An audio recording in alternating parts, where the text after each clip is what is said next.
If you ask a smartphone product manager which price range is the hardest to work on, many people might say it's around 2,500 yuan. That's because with high-end phones, you can pack in features and rely on the premium to support the brand's image. But it's different for mid-range phones. If your price is just 1 or 200 yuan higher than your competitors, that's almost 10% of the total price. Price-sensitive users might just switch to another brand. If you agree, drop a 1 in the comments. Of course, it's impossible to cover everything at the 2,500 yuan price point. Product managers have to make trade-offs in specs and find a balance in user experience, while users trying to find the most suitable option among so many choices often find it no easy task either. So in this video, we've gathered 7 popular models all at once. Some have just been released, while others have been on the market longer but have seen bigger price drops, so the prices range from 1,800 to 2,500 yuan. There are no ads throughout the video. We're committed to providing you with thorough references. If you find this helpful, please support us with a like, comment, and subscribe. This might be the most detailed review of these phones on the entire internet. This is YLab and I'm Sharan. Without further ado, let's get started. This time, let's start by talking about materials. Since mid-range phones have generally done away with plastic screen brackets, the plastic frame and back panel have become key factors affecting the phone's texture. Among the 7 phones we're comparing this time, only the most affordable, OnePlus Ace 5 Supreme Edition and iQOO Z10 Turbo Plus, still use a significant amount of plastic materials. Among them, the iQOO Z10 Turbo Plus is the only model that uses a plastic back panel. However, thanks to a well-executed spray and friction process, it manages to look deceptively like a higher-end material. But when it comes to the frame, the plastic material on both phones is hard to disguise. The soft, gentle feel is noticeably different from the hard, cold texture of metal, and plastic really isn't very drop resistant. Anyone who uses this as their main phone can definitely relate to this statement. Of course, using plastic isn't always just about cutting costs. For example, the iQOO Z10 Turbo Plus manages to fit an 8,000 mAh large battery into such a compact body, and plastic plays a crucial role in making that possible. If you want both a premium feel and a phone that's not too heavy, you can look at the Redmi K80 Supreme's glass back cover. It's about 15 grams lighter than regular glass, only 5 grams heavier than plastic, though of course the cost is higher than plastic as well. In short, regardless of the material, all 7 of these phones have managed to keep their weight around 210 grams. For most people, the way they feel in the hand is quite moderate. Compared to the centered, large circular camera modules that have become standard on flagship camera phones, these phones not only have smaller modules, but they're also positioned in the corner, so they don't interfere with how you hold the phone. The module designs, whether bar-shaped, circular, rounded rectangle, or large horizontal matrix, offer plenty of options to choose from. So, from left to right, phones 1 through 7, which design do you prefer? Personally, I prefer the traffic light design of the OnePlus Ace 5 Supreme. It's simple and pleasing to the eye. The Redmi K90 is also quite nice. The module's curves match the frame's rounded corners, making it look very harmonious. As for the Redmi K80 Supreme and the Realme GT8, they rank lower in my opinion. If the modules were blacked out and integrated into the design, they might look better. Next, let's focus our attention on the entire back panel. First, in terms of style, these 7 phones can be divided into 2 main categories: solid colors and patterns. When it comes to the more distinctive pattern designs, the 2 OnePlus phones are more refined compared to the iQOO Neo 11 with more 3-dimensional textures and a sense of light and shadow. Secondly, regarding craftsmanship, although each phone has its own unique features, the Redmi K90 is worth mentioning separately. At this price point, it uses the same integrated cold engraving process as the iPhone, creating both a glossy lens module and a matte grip area on a single piece of glass. The iQOO Z10 Turbo Plus is also worth mentioning. It's not that the craftsmanship is particularly complex, but as the only phone here with a slightly curved back panel, it fits more comfortably in the palm of your hand. Aside from the back panel, the middle frame is also a key factor affecting how the phone feels in hand. The edges of the middle frames on these phones all have a certain curvature, with differences only in the degree of curvature and depth. For example, the Redmi uses a wraparound design, but overall, they all connect smoothly with the back panel, so you won't feel any obvious discomfort or a jarring sense of separation from the material joints. In addition, the iQOO Z10 Turbo Plus is the only one whose middle frame openings are not perfectly aligned. As the cheapest model, the compromises are clearly visible to the naked eye. All in all, the designs of these mid-range phones are still quite diverse. Which one do you like the most? As for the dimensions, the specifics are shown in the image. Although the Redmi K90 is the lightest here at 206 grams because its size is smaller, the weight is concentrated on a smaller contact area, resulting in greater pressure. If I remember correctly, these phones all have a 50-50 weight distribution, so the way they feel in the hand is actually pretty similar. There's no need to worry too much about a difference of around 10 grams. However, the impact of screen width is much more significant, especially for those with smaller hands. While 75mm and 78mm may look close, when operating the phone one-handed, the sense of security and ease is noticeably better with the former. Friends who care about this detail might be better suited to the Redmi K90 and iQOO Z10 Turbo Plus. Turning on the screen, the first impression is that the Redmi K90, Redmi K80 Ultra, and realme GT8 all use a large R-corner design, with screen ratios of 19.5:9 and 19.6:9 respectively. This gives a wider overall visual effect, making watching videos more enjoyable. If you like this kind of design, give it a thumbs up. If you can't accept the large R-corner design, you might want to check out the iQOO Neo 11, OnePlus Ace 5 Ultra, and OnePlus Ace 6. Their screen ratios are all 19.8:9, which is closer to the traditional style. If you like these, type 2. As for the iQOO Z10 Turbo Plus, it has a slender 20:9 ratio, making it the slimmest visually. If you love this kind of design, feel free to type 3 in the comments.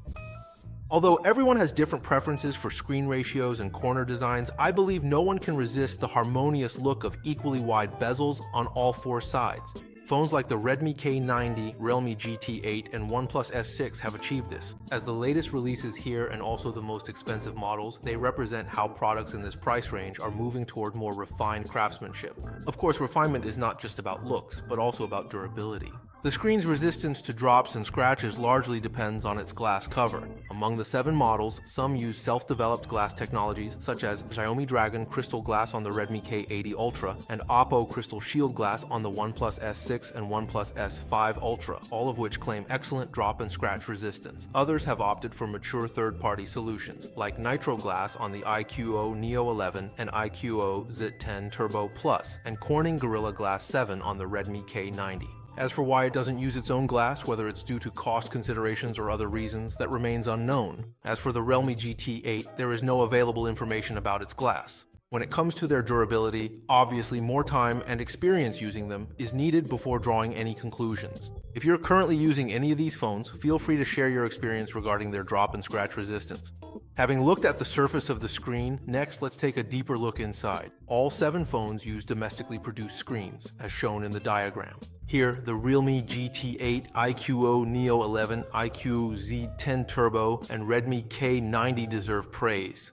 You can find out the screen substrate for these models either through official channels or by contacting customer service, while the others only provide the supplier's name or use a mix of different screens. Additionally, the iQOO Neo 11 is the only one here equipped with a flagship-level LTPO screen from iQOO, which allows it to support all-day AOD, always on display. In terms of resolution, the highest is 2K and the lowest is 1.5K. The effective PPI of the 1.5K models ranges between 365 and 370, while the Redmi K90, thanks to its super pixel technology, achieves a native PPI of 419. This makes its actual display sharper than other 1.5K models and close to that of 2K screens. As for sub-pixel arrangement, except for the K90, all the others use a diamond-like arrangement. In terms of refresh rate, only the Redmi K90 is at 120 Hz, the OnePlus S6 has the highest at 165 Hz, and the rest are at 144 Hz. When it comes to refresh rate settings, the realme GT8, OnePlus S6, and OnePlus S5 Ultimate do a better job. They allow you to customize the refresh rate for individual apps. The Redmi K90, Redmi K80 Ultra, iQOO Neo 11, and iQOO Z10 Turbo Plus allow you to turn high refresh rate on or off for apps, but do not offer selectable levels. In terms of actual measured data for maximum manual brightness, the iQOO Neo 11 stands out the most at 773 nits, and it also has the best brightness uniformity at 97.84%. The maximum brightness of the Redmi K90, K80 Ultra, and realme GT8 is less than 600 nits, but all of them also provide an additional advanced incremental mode. After enabling it, the maximum brightness of the realme GT8 reaches 981 nits, the K80 Ultra reaches 847 nits, and the K90 reaches 783 nits. When it comes to peak brightness, the differences among the 7 models become even more pronounced. The realme GT8 leads by a wide margin with its 2000 nits, while the iQOO Neo 11 and iQOO Z 10 Turbo Plus, despite being positioned differently, both deliver similar peak brightness around 1800 nits. The Redmi and last generation OnePlus Ultra models are quite far behind compared to this generation's standard versions. The peak brightness of the Redmi K80 Ultra is only 100 nits higher than the incremental mode of the realme GT8.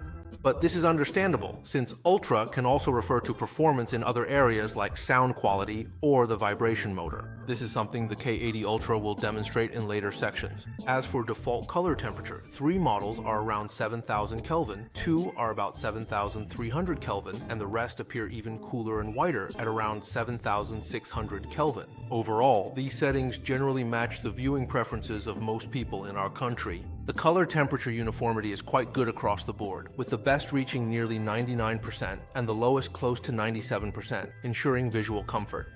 In terms of color gamut, all models perform similarly, with both sRGB and P3 well covered under different color modes. For color accuracy, we'll refer to their best values as a benchmark. The realme GT8 offers the best color reproduction, with delta E less than 1. The Redmi K80 Supreme, OnePlus S6, and OnePlus S5 Supreme also perform excellently. The Redmi K90 and iQOO Neo 11 have slightly more color accuracy deviation in one of the metrics. The iQOO Z10 Turbo Plus performs the worst among these.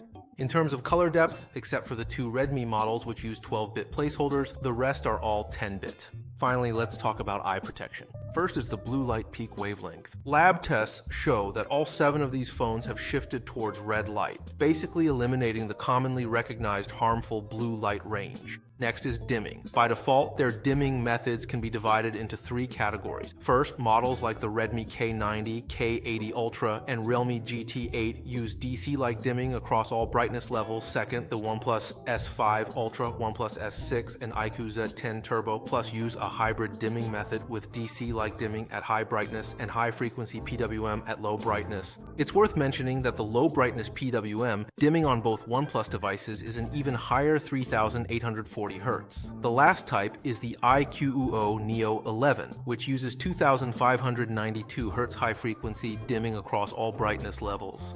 In addition, the Neo 11 can also be switched to DC-like dimming in the settings, but this will affect the display quality. The Z10 Turbo Plus can also switch between the other 2 modes in the developer options, and the impact is the same. Generally speaking, it's best to stick with the default setting. Let's briefly discuss the 3 dimming modes as well. In theory, the advantage of full brightness DC-like dimming is that there's no flicker, but the downside is that at low brightness, color uniformity may be compromised. Full brightness high frequency PWM dimming can provide a stable and consistent viewing experience with good eye protection, but for extremely sensitive users, there is still a risk of perceiving flicker.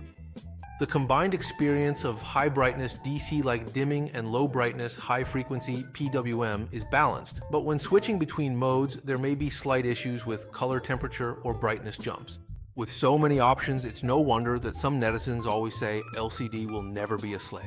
Of course, these pros and cons are all theoretical. Whether the viewing experience is comfortable or not ultimately depends on your own eyes. When it comes to eye protection, there's another important point. The Redmi K90, K80 Supreme, iQOO Neoxy 11, and realme GT8 all use original polarization technology, which allows the screen light to simulate natural light and reduce visual fatigue. Overall, I personally prefer the screens of the K90, realme GT8, iQOO Neoxy 11, and OnePlus S6. The reasons are shown in the image. Which one would you choose? You can share your answer in the chat.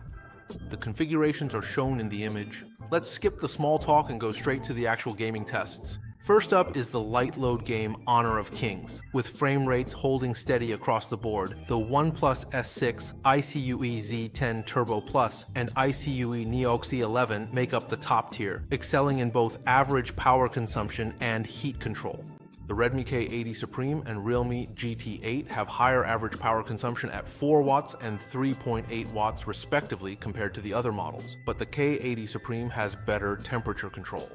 Overall, this kind of low-load scenario poses no challenge for any of the devices. Perhaps for this reason, the two iQOO models have even unlocked higher 144Hz refresh rates and ultra graphics settings, which is great news for gamers who pursue the ultimate experience. The frame rate test results also showed a perfectly straight line. In the medium to high load scenario of running around and fighting monsters in Genshin Impact's Natlan region for half an hour, the Redmi K90, Redmi K80 Supreme, and realme GT8 all had slightly higher rendering resolutions, above 880p heat. The frame rate performance was basically the same for all devices, except that the OnePlus S6 showed more noticeable stuttering, but in exchange for lower power consumption and heat generation. In terms of power consumption overall, only the K80 Supreme was slightly higher at 4.65 watts, while the others were all around 4.5 watts. This is also a value that strikes a relatively good balance between frame rate and temperature. For temperature control, the iQOO Neoxy 11 performed the coolest, with both the front and back below 40 degrees, while the other models also did well at around 41 degrees. When it comes to the more demanding Honkai, Star Rail, after half an hour of peak gameplay, the differences between the devices are no longer as small as they were with the previous two games. First, in terms of rendering resolution, the Redmi K80 Supreme, Redmi K90, and iQOO Neoxy 11 are close to 1000p, while the OnePlus S6, OnePlus S5 Supreme, and iQOO Z10 Turbo Plus are around 980p. The realme GT8, since it did not unlock higher resolutions during testing, can only be used as a reference. In terms of frame rate, the best performer is the OnePlus S5 Supreme with 59.09 frames per second, and it also has the lowest total stutter count, while the number of severe stutters is above average. Of course, such a decent result comes at a cost. The average power consumption of 7.1 watts is second only to the iQOO Neoxy 11. Fortunately, its energy efficiency is quite good, with both the front and back just over 47 degrees Celsius, ranking in the middle among these devices. Also from OnePlus, the S6 pales in comparison. It has the lowest frame rate, the most stutters, the highest temperature, and its power consumption isn't low either. It seems that the OnePlus Ultimate does have its merits. Coincidentally, Redmi's Ultimate has also stepped up. While it had the highest average power consumption in the previous two games, here in Star Rail, it only uses the lowest 6.3 watts throughout, and even at 997p, it has the best heat control and the fewest severe stutters, truly showing its strength. After discussing these three models with distinct data, I won't go into detail about the others, just take a look at the chart yourself. Additionally, most of these phones also support features like super resolution, frame interpolation, network, and touch optimization, but the supported games and effects vary. I recommend choosing based on your main games and the targeted optimizations from each manufacturer. That'll be more reliable. So, after looking at everything, which one are you leaning towards? Let's start with the camera specs. Among the main cameras, except for the iQOO Z10 Turbo Plus, which has the smallest sensor, the others are pretty similar. As for telephoto, that's a key selling point for the Redmi K90 and realme GT8, making them very appealing to users who like telephoto composition. As usual, let's first compare the objective metrics measured by our imaging lab. With this set of German IE equipment, we use a fixed light box to simulate and calibrate the lighting environment, and then test with different test charts to obtain data that can be quantitatively analyzed. We use the Siemens star chart to measure resolution. The Redmi K80 Ultra, iQOO Neoxy 11, and iQOO Z10 Turbo Plus all perform basically the same in both strong and low light, reaching the limits of their default resolution. For color saturation, we use the T142 test chart for analysis. Here, the two Redmi phones differ from their big brother Xiaomi, as they tend to shift towards higher saturation. Under strong light, the OnePlus S6 has the most accurate color reproduction, while the others are also at a normal level for this price range. But in low light, the Delta C values for the realme GT8, iQOO Z10 Turbo Plus, and iQOO Neo 11 drop to -4.2, -5.7, and -7.2 respectively, which means the colors appear noticeably grayer and duller. Next, we use the T1276 curved leaf chart to measure detail reproduction capability. Here, under strong light, the K90 and K80 Ultra perform better. The iQOO Neo 11 and iQOO Z10 Turbo Plus, on the other hand, perform better in low light. At the same time, the difference between their strong light and low light values isn't very large, so their imaging consistency is relatively high. Finally, the T1255 and T1270 charts were used to measure brightness uniformity, shading, and noise, VN, with the results shown in the figure. These two metrics are actually less important in the era of computational photography, so we won't go into too much detail about them. Moving on to the sample photos section, let's start with the ultra-wide angle. I originally thought that the performance at this price point would be about the same, but the actual shots were quite surprising. First up is the iQOO Z10 Turbo Plus. In this particular upward shooting scenario, there were obvious moire patterns and purple fringing, and this issue persisted across multiple shots. I suspect it's either because the algorithm didn't kick in or didn't process well, or the lens distortion is more severe. In any case, although other brands have some issues too, this one is the most noticeable. As for dynamic range, in this scene, the Redmi K90's processing isn't very natural. The sky is a bit overexposed and the trees are unnaturally dark, while the other phones look closer to what you see with the naked eye. When it comes to resolution, the differences among them aren't that significant. It's mainly just that the final images vary in their tendency toward sharpening or smoothing. Moving on to the main camera, except for the iQOO Z10 Turbo, which uses a smaller LYT 600 sensor, the rest are basically the same size. In this set of leaf samples, the colors from the Redmi K80 Ultra and iQOO Z10 Turbo are more muted, but since it was cloudy during shooting, these actually match what you see with the naked eye the most. Both OnePlus devices have a warmer color temperature, while the K90 applies too much filtering, making it look fake and plasticky. The Realme GT8, on the other hand, tends to brighten the image. Overall, none of the phones perform particularly well in this scenario. Let's look at the next set and zoom in on the center to compare resolution. Although the K80 Ultra and OnePlus Ace 5 Ultra applied quite a bit of sharpening, the overall detail is still richer. Looking at this set of car wheel rims, the color differences among the phones are not as obvious this time, and you can notice some tonal qualities. Which one do you prefer?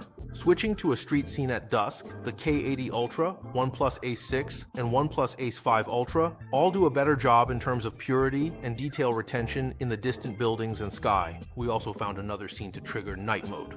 The Realme GT8, OnePlus Ace 6, and Redmi K90 Ultra look more natural. Finally, we also tested the main camera's resistance to glare and ghosting. Among them, the Realme GT8 controls these issues the best, while the others are roughly on par with the iPhone in this regard. Let's keep it brief when it comes to telephoto. Using the K90's native 2.5 times and the GT8's native 3.5 times to shoot the same object, naturally, the GT8, with its longer focal length, larger sensor, and optical image stabilization, comes out on top. However, the K90 also offers an additional 5 times option in the camera interface, while the Realme GT8 provides a 7 times option. If manufacturers dare to offer these options, it's highly likely they've done targeted optimizations, and that's indeed the case here.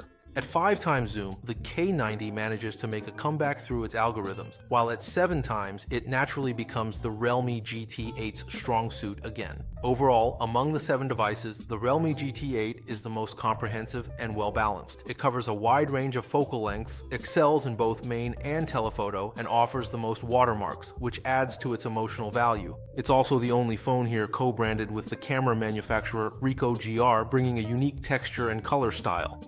To be honest, at this price point, very few people buy a phone specifically for its camera. Better ultra-wide distortion control or higher main camera resolution are just nice bonuses, but telephoto is a real game changer, solving a problem that previously had no solution. Users who care about these features will basically only consider the Redmi K90 and the Realme GT8, and the Realme GT8 is the better choice.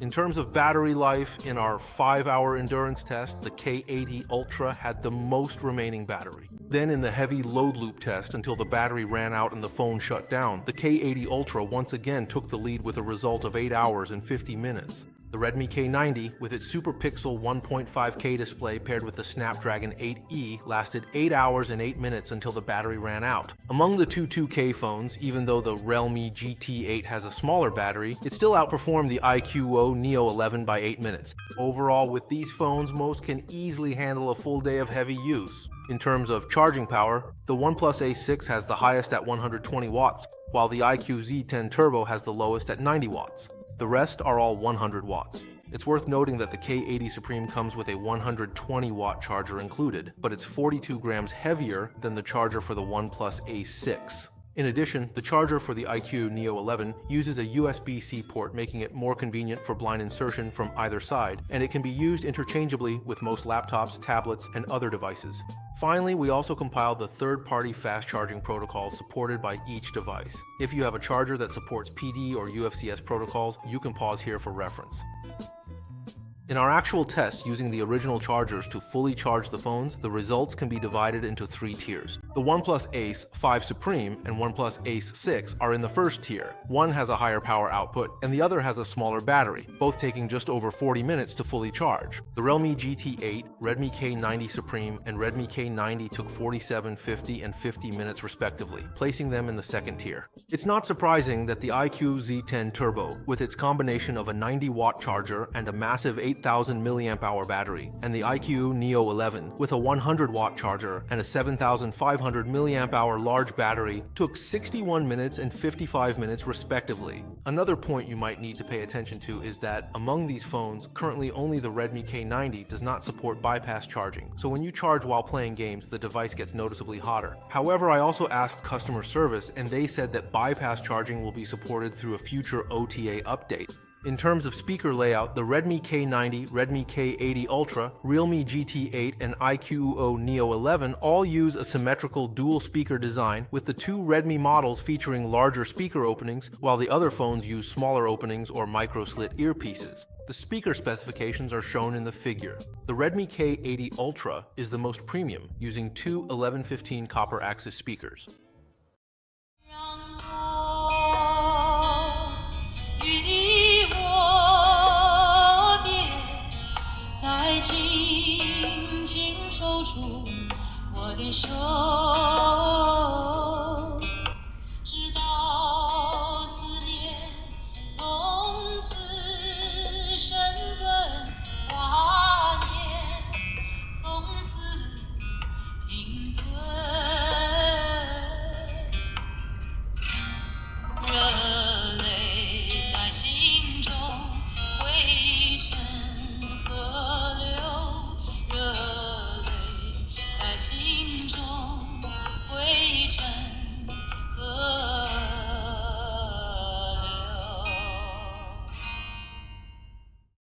Finally, here's a summary of the peripheral configurations. For fingerprint recognition, the Redmi K90, K80 Ultra, OnePlus Ace 6, iQOO Neo 11, and Realme GT8 are equipped with ultrasonic solutions. The OnePlus Ace 5 Ultra and iQOO Z10 Turbo Plus use short focus optical fingerprint sensors. Short focus sensors are not only positioned lower and glaring at night, but also less sensitive, and they can't provide the same mist-touch unlocking experience as ultrasonic sensors. I strongly recommend that all future mid-range phones use ultrasonic fingerprint solutions. As for the vibration motors, the specifics are shown in the figure, and overall everyone's experience is actually quite good. If you prefer a stronger vibration, then the 0916C motor in the Redmi K80 Ultra is undoubtedly more suitable for you. If you find the default vibration too strong and it affects the overall experience, you can adjust the intensity to slightly right of the middle in the settings, which should feel better. In terms of water and dust resistance, the OnePlus Ace 6 and Realme GT8 have the highest and most comprehensive ratings here. For users who often spend time near water outdoors or work in dusty and humid environments, these two phones are worth considering. By the way, regarding the buttons, the OnePlus S5 Supreme and OnePlus S6 have an extra multifunction shortcut key compared to other phones, which is quite practical. For example, when switching to split screen mode, Realme requires a 3-finger swipe up, while with OnePlus, you just need to press a button. Alright, after this detailed comparison from the outside in, from specs to user experience, I hope it can provide some reference for your purchase decision. If you're still struggling to decide, my opinion is that the overall experience of these phones is pretty similar, with the key differences lying in their unique strengths. If you value great looks and feel in the hand, go for the Redmi K90. If you have photography needs, especially if you love using telephoto, choose the Realme GT8. If you care about sound quality and haptic feedback, the K80 Supreme is a great choice. If you want a high frame rate gaming experience, check out the OnePlus S6. If you want a 2K screen and LTPO, while also hoping for a balanced experience in other aspects, the iQOO Neo 11 is a great fit. If you're on a budget and value cost effectiveness, the OnePlus S5 Supreme and iQOO Z10 Turbo Plus are also excellent choices. At the end of the day, as long as the advantages are compelling enough for you and you can accept the shortcomings, you won't make a wrong choice. As for those selling points you're unsure about, chances are you actually don't need them. That's all for this video. If you think it was well done, feel free to follow, like, save, and share. For more device data, you're also welcome to check out our YLab mini program on WeChat. See you in the next video.